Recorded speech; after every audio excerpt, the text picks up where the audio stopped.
What's going on, everybody? Welcome back to another video on the channel.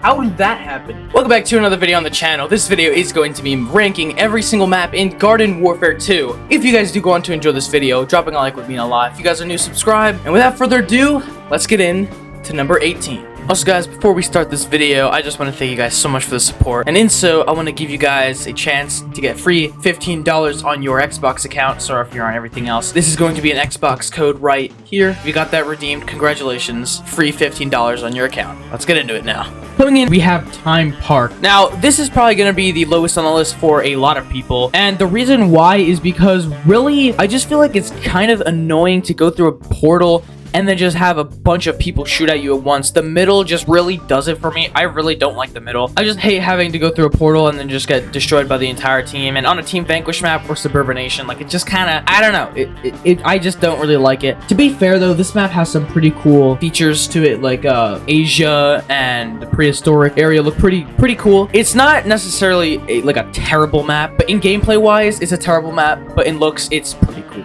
Next up on the list, we have Moonbase Z. Moonbase Z is, I really don't like the anti-gravity maps that much, and especially when it's a turf map where the zombies team has a really big advantage on you in the beginning. It's really difficult to go there because they can literally just camp at your spawn and absolutely destroy you, because I know every time I'm on the zombies team on this map, I do the exact same thing I'm mentioning right now. But when you're on the plants team, it's not that fun unless you are a cactus, and if you're a cactus on the zombies team, you're not going to have a fun time. They are really good snipers on this map. And the inconsistencies in this map, the last point, we have to do the ball game. Plants almost always win for some reason. It's not that fun, and honestly, I just don't like how it goes from gravity to anti-gravity. I just don't like it. However, this map does look kind of cool.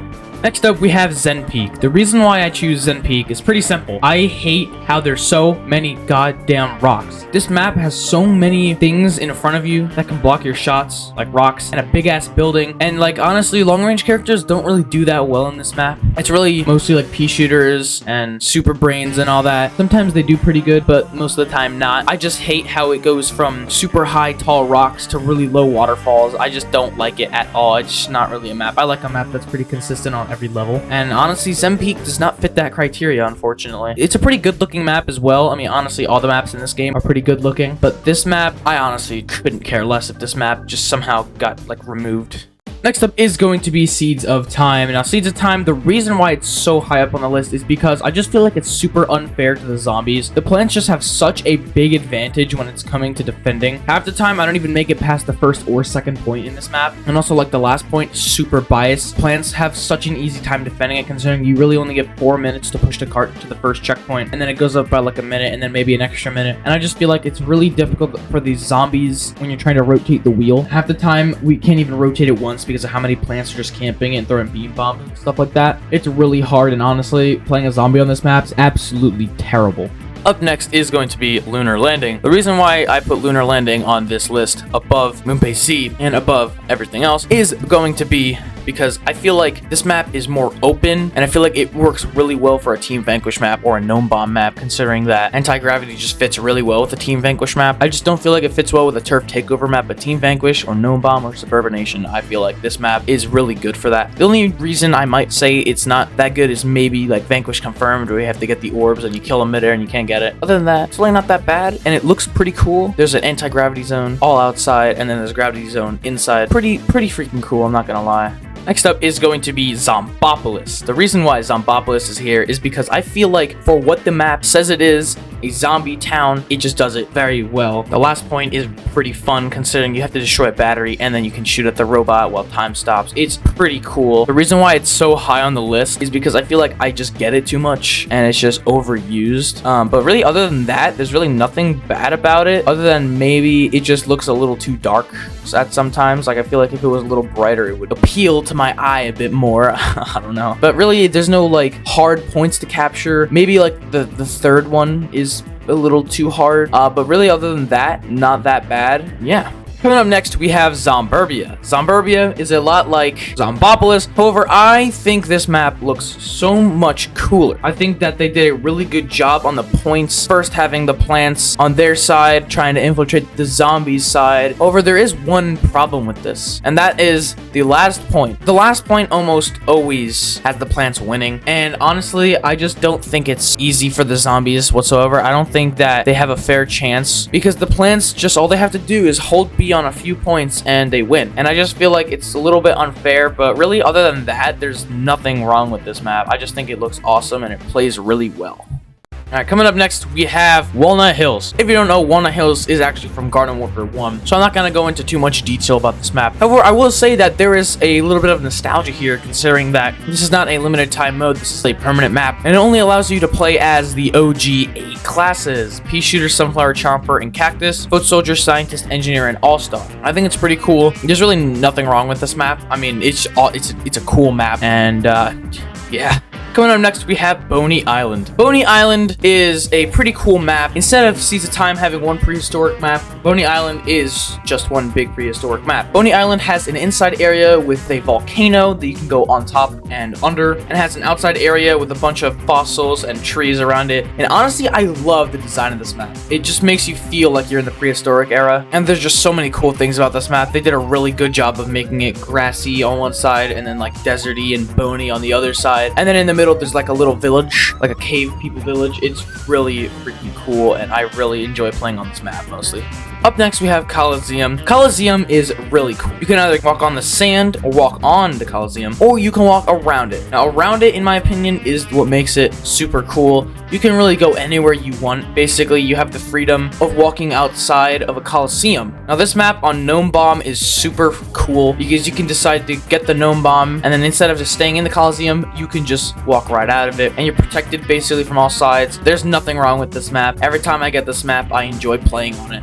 Next up is Sandy Sands. I feel like Sandy Sands is awesome because it just really fits the description of sand maps really well. And really, whenever I get this map, I'm super happy to play on it. Usually, I will go as a close-up character or like a foot soldier on this map because there are a pretty good amount of high points, and Super Brains does pretty well on this map. In the middle, there are like blocks of sandstone and like trees, and the palm trees are really cool. And there's this little thing where there's actually a sandstorm that happens in the middle of the map where it makes it kind of hard to see, but I think it's a pretty cool feature considering everybody has it and not just one person.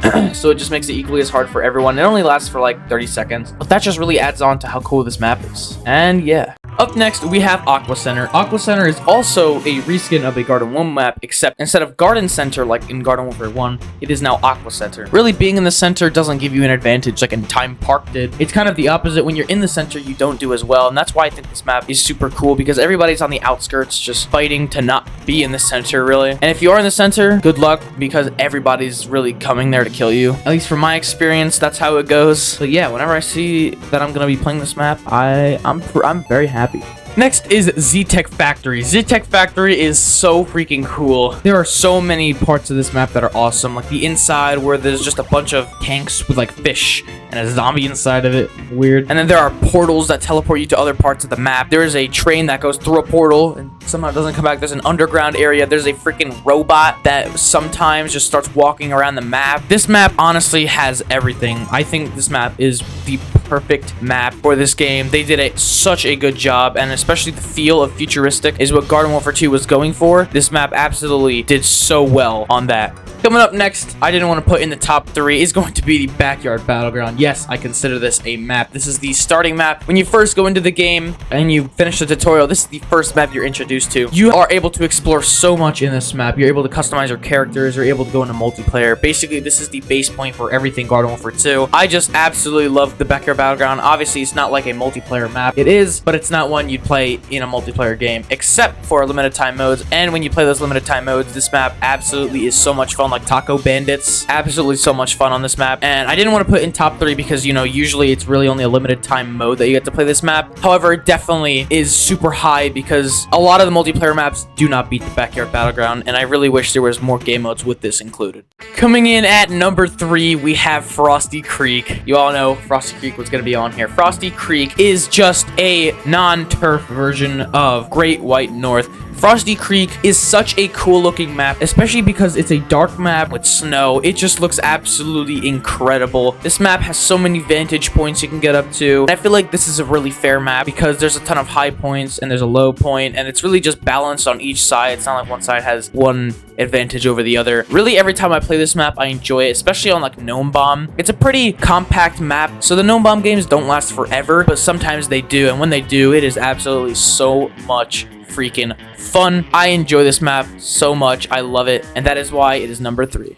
Coming in at our number 2 spot, we have Frontline Flats. Frontline Flats is the best non-turf map in Garden Warfare 2. I feel like it is the most balanced map. It has 5 entry points to both sides of the wall. Once you spawn in, you can't get shot immediately from the zombies unless they're on your side. Every single class excels in this map, especially Rangers. This map is super open. It has cannons to shoot you to the other side of the map. It's so detailed as well. It's absolutely insane. There's like a giant laundry ball that goes flying through the sky for some reason. It's pretty funny. And honestly, every time I get this map, I know it's going to be a good game because honestly, this is definitely my favorite non-turf map in the game. And every single time I play this map, I also do really well on it considering how balanced it is. That is why it's number 2.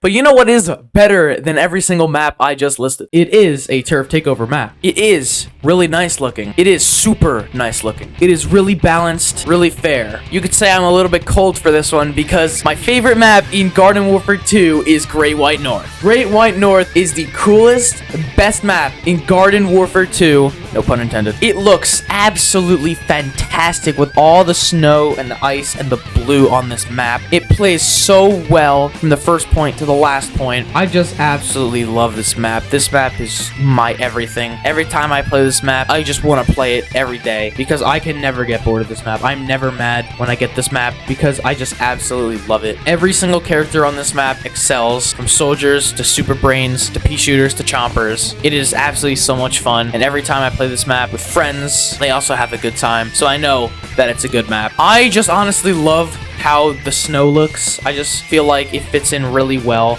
And funnily enough, this is actually the first ever turf takeover map I played, so that's probably why it has a special place in my heart for nostalgia, because I absolutely love this map. The snow, it just fits in so well with everything else. The colors are so nice, and honestly, I couldn't have asked for a better turf takeover map.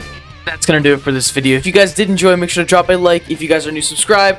Let me hear your opinions below, what you guys think is the best map, worst map, and so on. If you guys do want to, I have a Discord. You guys can join, link in description. Whoever got that Xbox code, enjoy it, and I'll see you guys in the next one. Peace.